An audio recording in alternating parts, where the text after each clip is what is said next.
For those of you who are seeing this and see me without my mask on, we don't have anyone in the first few rows, so while I'm talking, I'll make it a little bit easier for you to hear me, and hopefully you'll be able to pick that back up. But we're primarily interested in hearing from our speaker today. I have a couple of items of class business to go over. We, for the next several weeks, will provide a brochure of all the speakers who are coming this semester. We're not allowed to hand them out, but they are on tables on the way out if you'd like to pick them up. You know this electronically, but it'll have a little picture of them, a brief bio, and some of their subject matter if you'd like to see that. And Governor Leavitt, we're mailing you a few of these. You'll see in the mail in the next week or so. Also, if you're online, which I hope most of you are because we have a relatively few number in class today, you should have seen Jukebox Stories. And Governor, evidently we haven't gotten the most recent list. Heidi just sent it to us, and it takes a while for our email to go through that. So they might call out a number that's from an old list, but I'll give them a name. I'll give you the name of the story, Governor, to make sure that you're able to tell the right jukebox story in case the numbering's off. Let me briefly introduce Governor Leavitt to you. Mike Leavitt is the founder of Leavitt Partners, where he helps clients navigate the future as they transition to new and better models of care. In previous roles, he served as the cabinet of President George Bush, as Administrator of Environmental Protection Agency, and as the Secretary of Health and Human Services, and as a three-time elected governor of Utah. Mike grew up in Cedar City, Utah, where his upbringing was rooted in the values of the American West, with its emphasis on hard work and common sense. He earned a bachelor's degree in business while working in the insurance industry. In 1984, he became the chief executive of the Leavitt Group, a family business that is now the nation's second largest privately held insurance brokerage. In 1993, Mike was elected as the governor of Utah. He served 3 terms from 93 to 2003, and in 2003, he joined the cabinet of George W. Bush, serving in the 2 positions previously mentioned. There, he oversaw a budget of $750 billion. I read that a couple times to make sure I wasn't inflating that. Nearly 25% of the entire federal budget and 67,000 employees. He served as chairman of the National Governors Association, the Republican Governors Association, and Western Governors Association. He is a seasoned diplomat, leading U.S. delegates to more than 50 countries. He and his wife live a full life with 5 children and 15 grandchildren, unless that needs to be updated, Governor. He's an avid golfer. He scored his first hole-in-one on his 60th birthday. Maybe when I turn 60, I can do that too. I lied. That's in my rearview mirror. Let me introduce Governor Leavitt to you. And then, Governor, I hope you're on because we still have, there you are. He's going to start with some discussions, but after a brief discussion, he's going to ask you which jukebox story you want to hear. Governor, good to have you here. Well, thank you, and I'm delighted to be with you even with this mechanism. We're all learning to form relationships in 2 dimensions. Hopefully today you'll have a chance to get acquainted with me, and I'll have a chance to get acquainted with you. I know that the purpose of this gathering is to have a dialogue with people who have served in various leadership positions in business, community, or in government, so that you can draw lessons from it that guide and shape your own attitudes, feelings, and experiences. And I have learned over time that the best way to do that is through stories.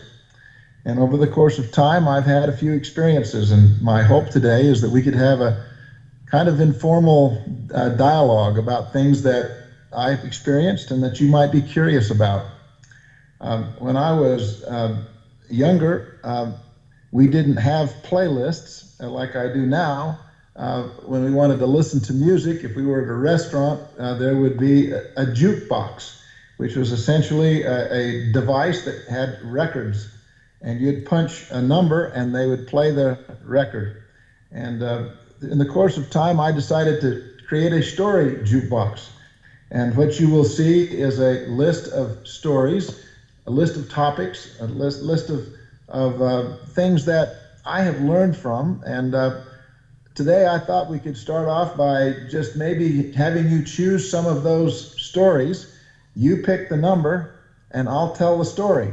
And I'll also then tell you a little bit about what I learned from it. Now, they're not deep lessons in all of these. In some cases, they're a little bit of humor. Other times, there's a moral. Other times, there's just a real practical lesson. So with that, I'll say let's just have a discussion. Perhaps someone would start off with a story selection, and I'll ask the leader today to be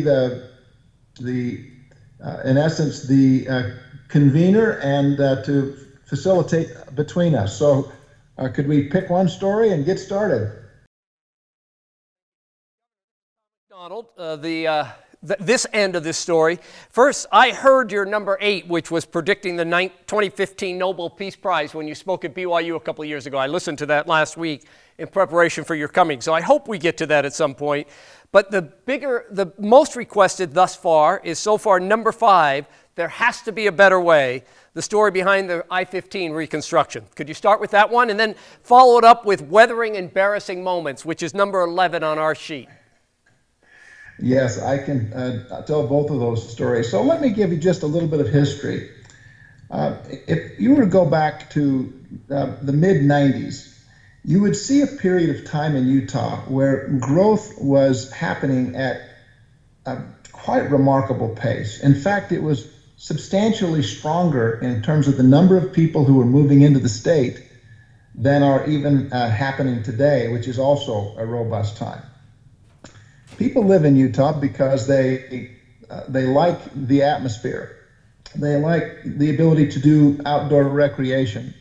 They like that it has a kind of big city sophistication, but we don't have the traffic. Utah, and particularly the Wasatch Front, has begun to develop a bit of a reputation as one of the communities in the United States that's growing rapidly, that still has high quality of life, and that is and has a lot of advantages like universities and so forth. There was worry in the mid-1990s that there in fact that could be diminishing, could be slipping away. So many open fields, for example, were beginning to become subdivisions. So many farms were being turned into strip malls. Traffic on the I-15 interstate was just awful. It was worse than California at rush hour at times, if you can imagine that. It's probably easy for you to imagine it if you realize that I-15 at that point was actually just 2 lanes going both ways, and you think of all those cars and you get a sense of it. Air pollution was beginning to be threatened. So we began a process of asking, what would we like the state to look like 20 years from now? We went through an elaborate process that included actually calling the state together to have a conversation. I went to all of the television stations in the state, all the radio stations, the newspapers, and I said, as the leader, we need to have a broad conversation. This is not something that just the legislature can find a solution to. And I'd like you to take 3 nights in a particular week. I'd like you to black out all other content that you show, and I would like to have a growth summit where we talk about what the state should look like in the year 2020, ironically. And they granted it. And over the course of those 3 nights, and for weeks in advance and weeks after, there was a robust conversation about what we wanted the state to look like. A big part of that was an acknowledgement that we had to solve the traffic issues. So the legislature and the governor together concluded that we would take on, particularly, at least first, a strip of highway that went from the point of the mountain that you're all familiar with all the way through to Davis County. It's about 17 miles. It was a difficult piece of a highway because it had 130 different overpasses. And the idea of being able to tear that highway up was not an attractive thought because there's so much traffic there now. And I was told if we do that, it's going to take 10 years and it will probably cost $2.5 billion. Well, that was an unthinkable amount of money at that point in time, and it was an unthinkable amount of time, particularly given the fact that we had the Olympic Games coming to the state of Utah in 2002, and on that schedule, we would have been right in the middle of highway construction when the world came. So I said to the person who was heading the highway construction in the state, this just isn't going to work. We have to find a better way. About a month later, he and his team came back and they said, we want to propose a different solution. In the past, we have always built highways by dividing that 17 miles into sections of a mile or two, and we have let a different contract, one after the other, until we have the whole work, the whole job done. That will take 10 years and will cost $2.5 billion. And we'll have the state torn up during that period. Or we could try something that no one has ever done before, that we refer to as design build. Instead of having the state design the road, and then the state have these contracts one at a time, we propose that we have the entire contract done at the same time, all 17 miles. And we won't design the work before we start. We will ask the contractor to design it and to build it, but we will ask them to create a financial warranty that they will maintain it for 15 years after it's built. In other words, we'll ask them to put their money behind the contract and to go at risk. And in order to make certain that they get this done before the Olympics, we'll create $50 million in incentives that if they get it done in time and they satisfy the need for keeping commerce going in that corridor, we'll give them $50 million. Now, I must tell you, when they first told me that this was the alternative they'd come up with, I was very skeptical. This was not at all the way we had done things. And yet, the alternative we had was not good. So as I studied it, I realized this might be a moment when we were required to do something very different and to accept some risk. It's a long story, but in the end, we chose to let one large design build contract. And when the bids came out, it turned out that it was only $2 billion, not 2.5, and we could do it in 4 years, not 10. But we still had to execute. That was just the plan and the bid. I will say when we started, it got to be, it was a very risky proposition in my view. I may never have taken a larger economic or political risk in my life. But over the time, it worked.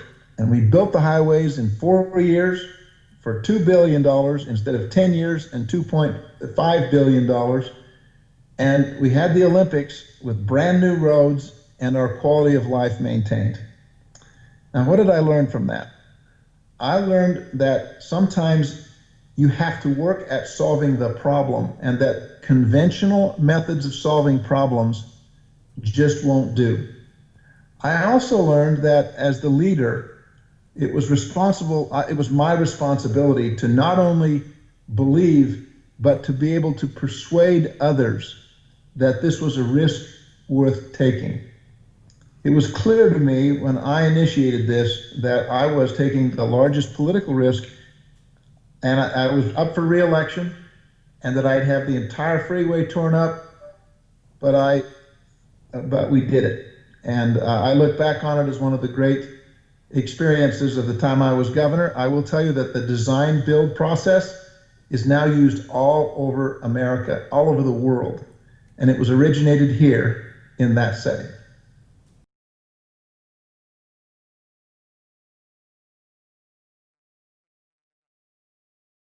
one. I'll give you two, Governor, so you can lead right to the next. The next one was weathering embarrassing moments. It's 11 on our sheet. I don't know where that is on yours. And I'd like you to speak about a glass ceiling broken, if you'd speak about those two next. Okay, let's start with the embarrassing moments. I've had many. I think one that I will reference here is that I was governor.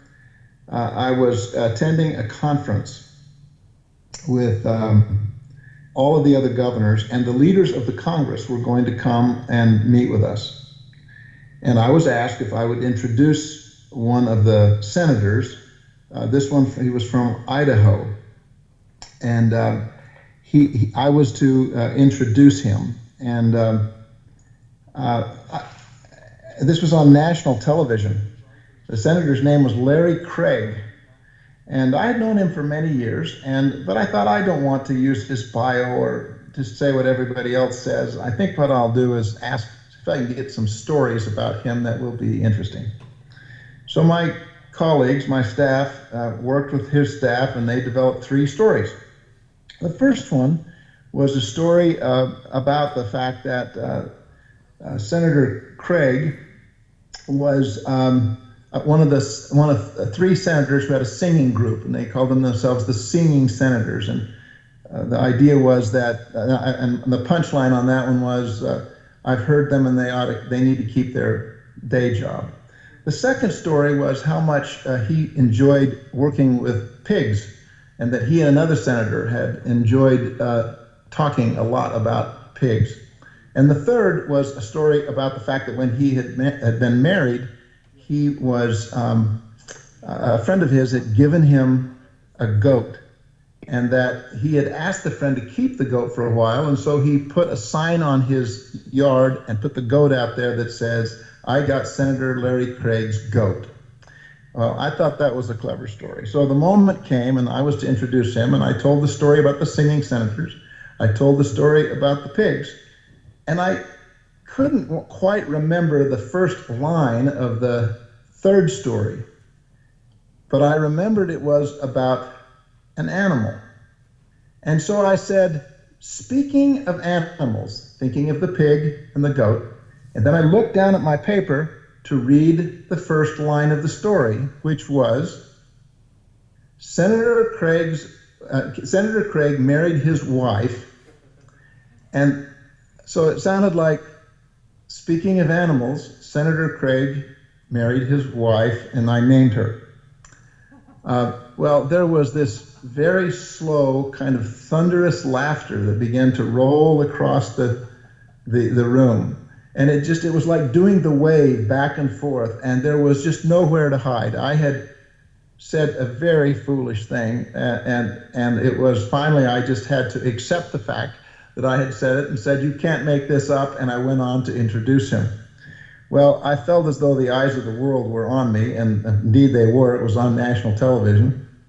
And later that night, I was standing in line to get into a dinner, and I was standing next to George W. Bush, who later became president. He was at the time the governor of Texas. And we were good friends, and I began to say, I'm still feeling a little bit embarrassed about today. And he said to me, "Oh, don't worry, it happens to everybody. At least you didn't throw up on the Prime Minister of Japan," which was a reference to his father, who had been president and at a dinner and had become ill and had literally thrown up on the Prime Minister of Japan to much public acclaim. Well, what I learned from that is a couple of things. One is that embarrassing moments happen to everyone in every situation, and that at moments of when you do something that you wish you hadn't done, accepting it in good humor and moving forward is about the only way to deal with that. I also came to understand that I needed to expect those things to happen, not because I wanted them to, but when you're in a public situation, many times you see situations over and over and over again. For example, I still go to a cocktail party or something where I'm interacting with many people, and occasionally you'll say something that didn't come out just perfectly. Well, that could freeze you unless you just acknowledge the fact that sometimes you're going to say things and just move on. So my advice is, when things happen, you laugh at yourself and move on. Now let's see, the next one was breaking the glass ceiling. So in the latter part of my third term, I received a call from the President of the United States asking if I would join his cabinet. Now, of course, such a thing would be a big announcement in a state where a governor would be required to resign in order to do that, and so it was very private. And I kept it confidential while I considered it and while the President considered it.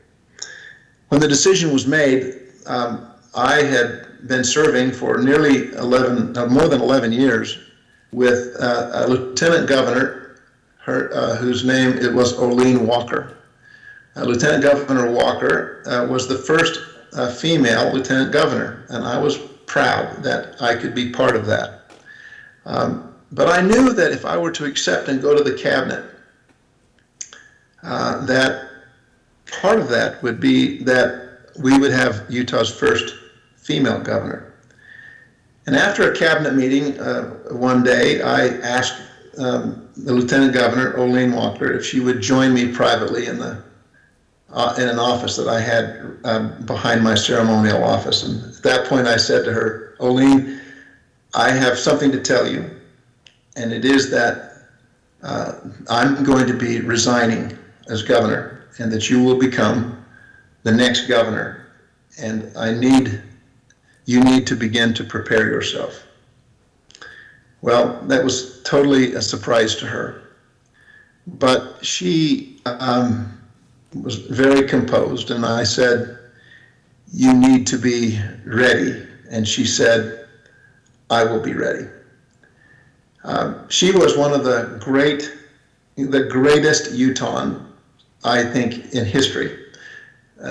Not everyone knew her, or you may not know her, but she was a pioneer in many ways. And it was a moment where I saw the glass ceiling break, and she distinguished herself and the state in a very powerful way. I think the lessons speak for themselves.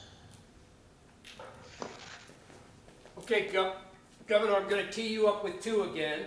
One from the class was, sir, your 3-year-old just drove a highway patrol car into the flower bed. And if you follow that up with predicting the 2015 Nobel Peace Prize winner. So, when I became governor, I was 41 years old, and my wife and I had been married for long enough to have 5 children. They were all young. And we moved into the governor's residence. We were the first family to live in that residence for a long time. So I was just saying that this is just one of many stories. I'll tell you a couple where a family in the governor's residence was a unique situation. So we had a 3-year-old, and the 3-year-old was enamored with cars.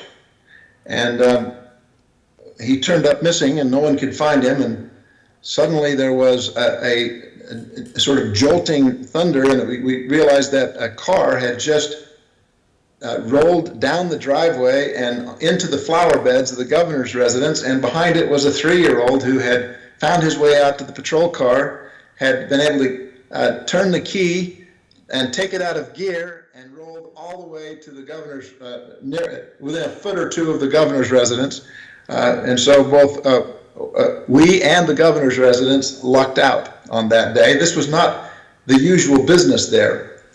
We had teenagers, and so we had all kinds of things. We were living there. This was our home, and so when we would have social guests in, we had to pay particular attention. One night I was there in the large front room area, and I was talking with a woman who was a well-known person in social circles in Utah, and suddenly I heard, I noticed that she sort of winced, and she was looking over toward the fireplace. And I turned to the fireplace, and my son had a plastic, or it was a kind of a rubber arm that he used in various pranks, and he had hung it from the fireplace to look like someone was sticking their hand through the grate of the fireplace. And I turned, of course I gasped too, and I turned and said to her, do you have children? She said, yes, I have a 14 and a 15-year-old. And I said, well, I don't need to explain then. And I then, of course, had to retrieve that. But what I learned from the experiences with our family is that they were just being children, and people understood it. And it goes back to the, how do you deal with embarrassing situations? People, I think, generally find authenticity endearing, and some of us had to depend on that in order to get through. Now, remind me, the next story was about the, I saw, which one was it? Turn it back on. Oh, predicting the 2015 Peace Prize. So I was invited by a large corporation during the time I was governor to attend a session in New York, and I happened to be in New York that day anyway. And so I went to the 105th floor of the World Trade Center, where this company was gathering a group of very interesting people. There were economists who were Nobel Prize winners. There were scientists and economists and others. And I felt really privileged just to be there. But the job was, let's predict, or rather, let's talk about the future. What does the future look like? So the person who was facilitating that day asked a provocative question. He said that year is 2015. It was now actually 2000. As you look back over the last 15 years, what are the most surprising things that would happen, that happened? So he cleverly asked us to predict the future by pretending that we were reflecting on the past. Now, I've often thought since that time that we were on the 105th floor of the World Trade Center, which of course 2 years later was toppled by terrorists and changed America forever. So little could we have known sitting right where we were sitting would be part of history in that way. But it was going around the room, each person was responding, and they were responding with very interesting observations, and I was getting worried. I think,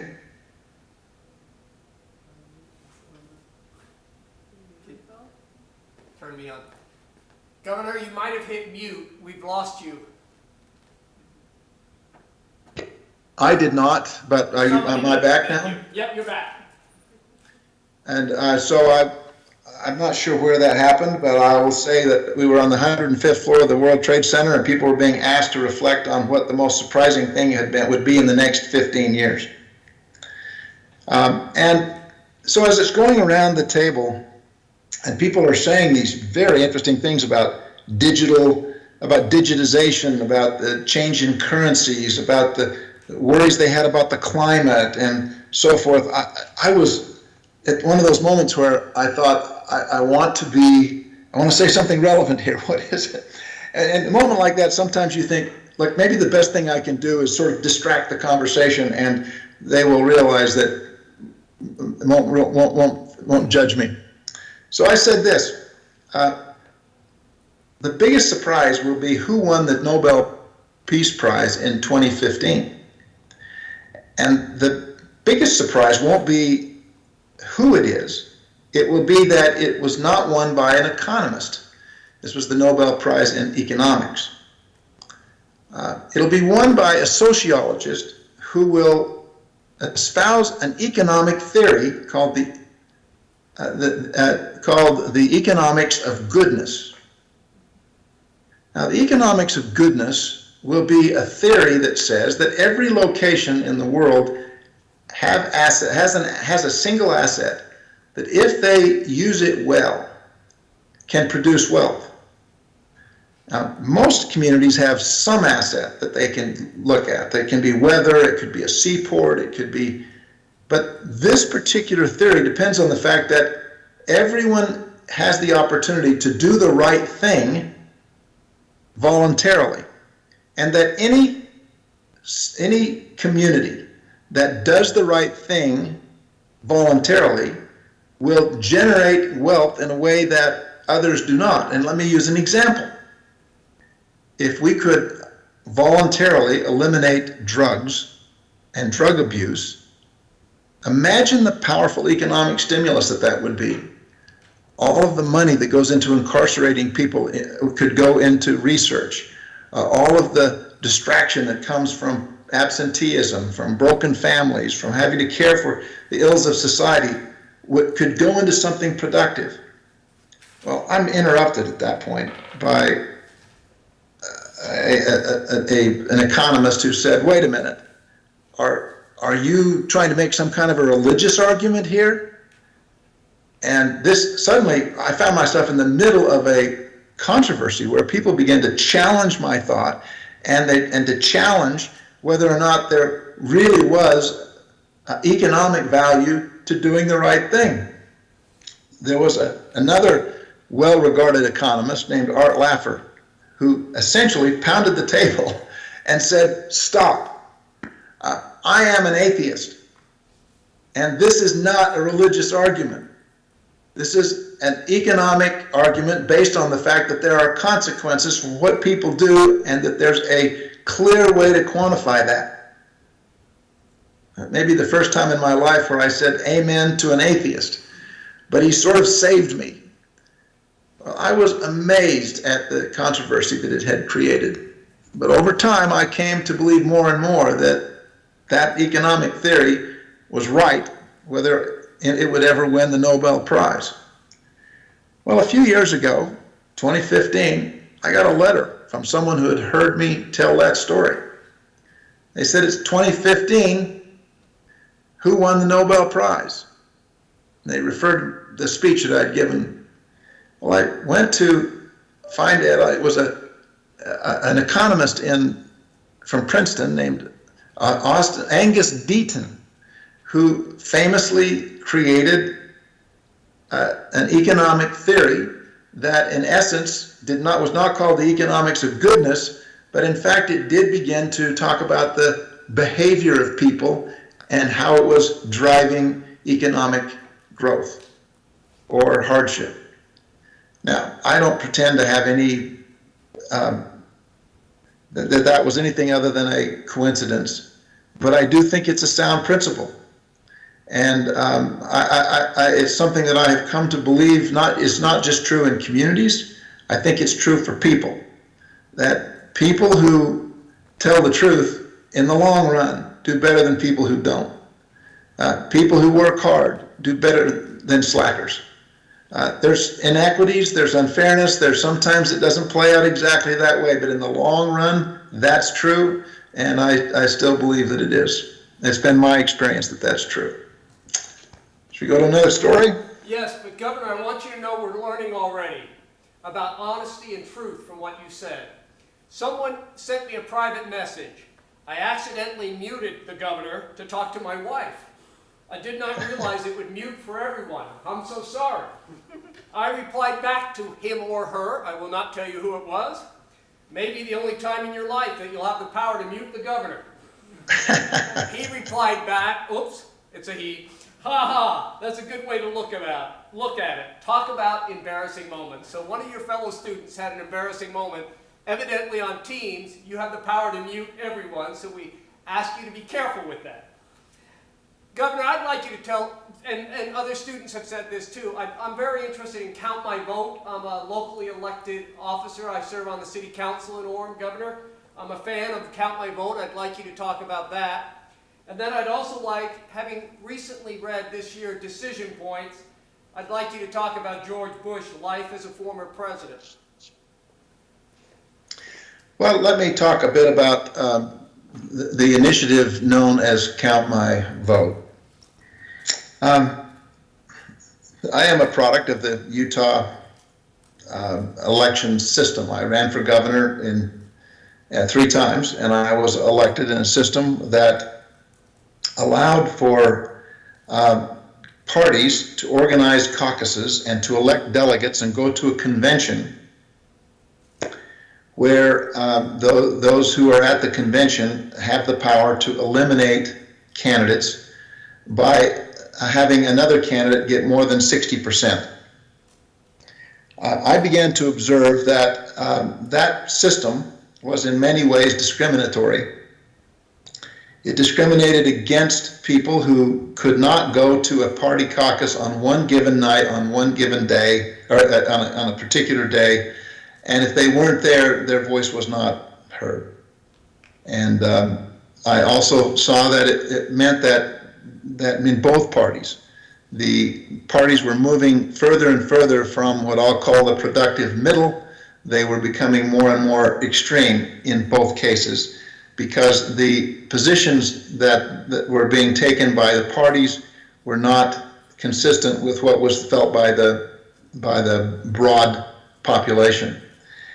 It turned out that Utah was the only state in America where that was the case.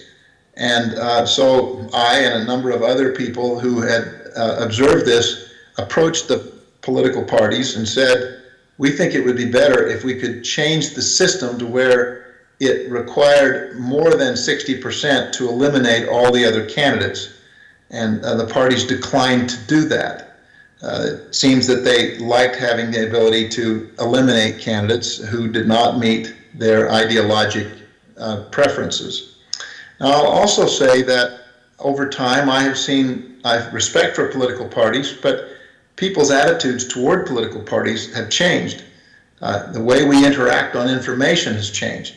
It used to be that people did gather in the living rooms to talk about politics, but now they do it online. We do it online. We have blogs, we have Facebook, we have LinkedIn, and we can see the way the president now uses Twitter and other political figures. The way we exchange information is dramatically different. And the way this system was working was that it was putting into a very small handful of people the capacity to eliminate candidates who could never be heard by the rest of the population. And so we felt that system needed to be changed. And the legislature was unwilling to change it or to initially.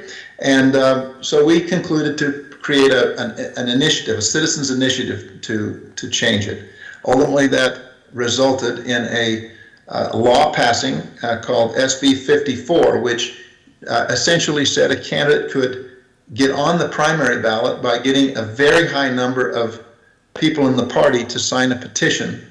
And so you had 2 different methods of being able to get on the ballot, either through the convention process that I've described, or by having a petition. And we called this Count My Vote because we felt that so many people were being excluded from this process. If you had to work, or you were a mother with children, or any of the other categories, if you were a service person or a missionary, or you were excluded from being able to contribute to this. And so we wanted more people to vote, and we wanted more people to have the capacity to influence this. And it went through a lot of litigation and and disagreement, but that exists today. And we've seen a lot of the whys. John Curtis, for example, in the neighborhood of UVU, who is the member of Congress, was eliminated at that convention with only 9% of the vote, and he went on to win a 63% victory. That happens over and over again. Even Governor Herbert, who is as popular as he is, came very close to being eliminated at the convention by delegates had he not been on the ballot because of these petitions.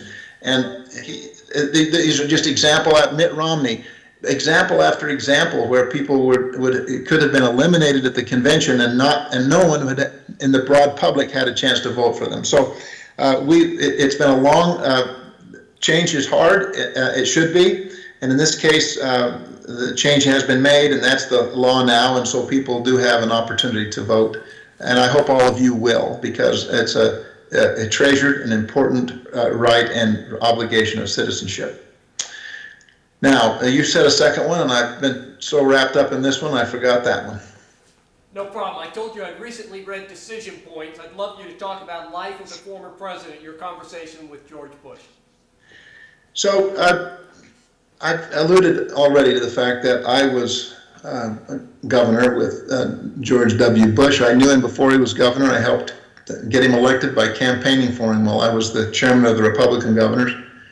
We became good friends. He asked me to be a member of his cabinet, which I did, and it changed my life in a very positive way. I came to have great regard for George W. Bush. Every president is caricatured in a way by the media. That's just the way the media works. George W. Bush was caricatured as someone that did not read or was not as well spoken as others, but I can tell you that George Bush, I would be willing to suggest that he read a lot more than anyone else I knew. He would read 50, 60 books a year. He's a very thoughtful person, but he's also a very kind and genuine person. I remember one day we were in the presidential limousine going from one event back to the White House, and it was a time during the war when things were very very hard, and people were angry, and he sat at the window and waved to people, and and he said to me, "It doesn't matter how unpopular a president is, people still want to see the president, and they deserve to." And he made a lot of effort. Since he has been president, I think he's become one of the better respected former presidents. We were in the Oval Office just before we were leaving, and he said to me, when we're done, I'm going to step off the public stage, and I'm not going to be involved in politics. I tell people that and they don't believe it, but it's true. I have served, and I feel good about what we've done, and I'm going to learn new things and live a private life. And if you've observed, that's exactly what he's done. He paints, he reads, he does things at his that help others. And so I came away with a very healthy admiration and appreciation for him as a person. I'll just tell one other story that you might find interesting. While he was governor, I went to visit him once. The University of Utah was playing in the national championship in basketball, and they were going to do it in Austin, where the capital of Texas is. I had two sons at the time. One was 14, one was 15 or 16, and I took them with me. And he showed us around the Capitol and spent some time, and then he sat my two sons down and he said, "I want to tell you a story." And began to tell them about a period in his life when he had been, he said, I realized that I was drinking too much and that it was beginning to affect my family. And he recounted some specific examples of how it was affecting his family. He said, "One morning I woke up and I realized I had to change, or everything I had was in danger." And he said, "On that day, I resolved to not drink. And I have not had a drink from that date until now." And I want to share that experience, he said, with my sons, because you should never find yourself in that place. I was, first of all, really impressed by the degree of his candor. And secondly, that he would take the time to say to a 14 and a 16-year-old, to teach them.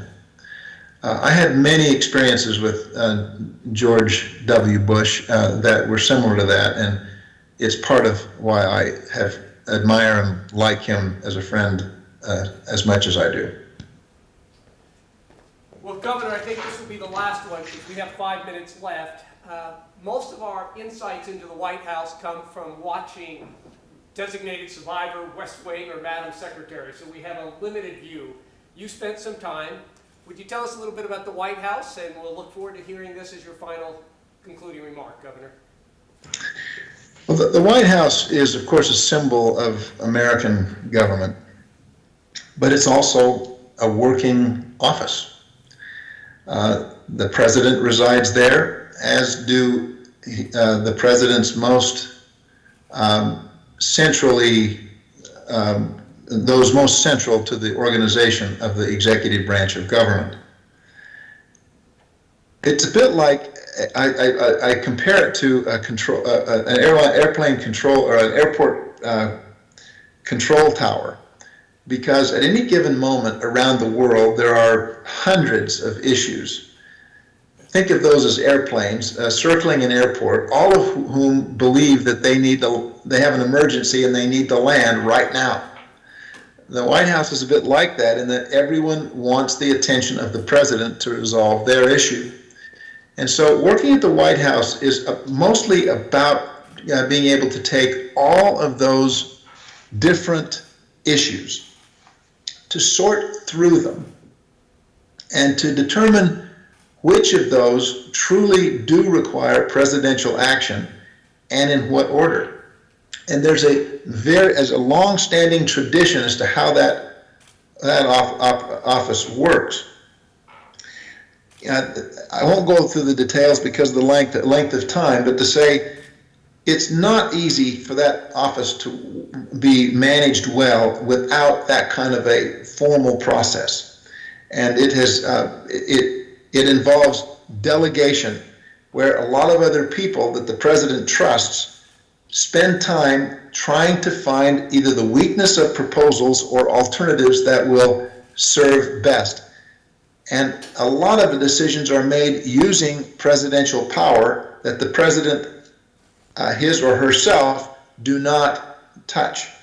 But every day in the Oval Office, there are several times scheduled called decision times.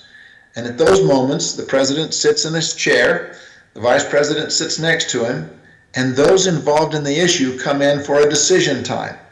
The decision time then is for the different sides who have not been able to agree on what the right course is to say to the president, this is the issue and here are the alternatives, and then to advise the president on what choices need to be made, and then for the president to make them when there's disagreement among his or her advisors. Working there at times becomes too routine. That is to say, sometimes you just have to stop and remind yourself, I'm in the White House. I'm here where the business of the people can be conducted. And emanating from here are decisions that can affect every person in America and sometimes in the world. It's an almost hallowed place. And different presidents manage it in different ways. The president that I served wanted to assure that no one walked into the Oval Office without a tie or if they were male, and business dress if they were male or female. They expected people to be on time. If they were on time, it was a social faux pas that was acknowledged. There was a formality that kept it that way. And not every president manages it that way, but in that administration, we did. I'll just finish by saying that, again, when we were in the Oval Office and some mentioned the word legacy. And the president put his hand up and said, look, let's not talk about legacy. And he pointed to a picture of George Washington in the Oval Office and said, George Washington was number 1 president. I'm number 43. They're still talking about the legacy of number 1. History will take care of this. Let's just do the right thing. And I think that's a lesson that we should all learn from. Legacies are ultimately made by doing the right thing. And if there's a common theme that has been among the leadership qualities that I've espoused to you today, I think doing the right thing for the right reason is a high qualification for leadership, and I hope it is something that all of you will find in your own way. Thank you. Well, I know there's not many here to applaud for you, Governor, but we'll applaud for you, and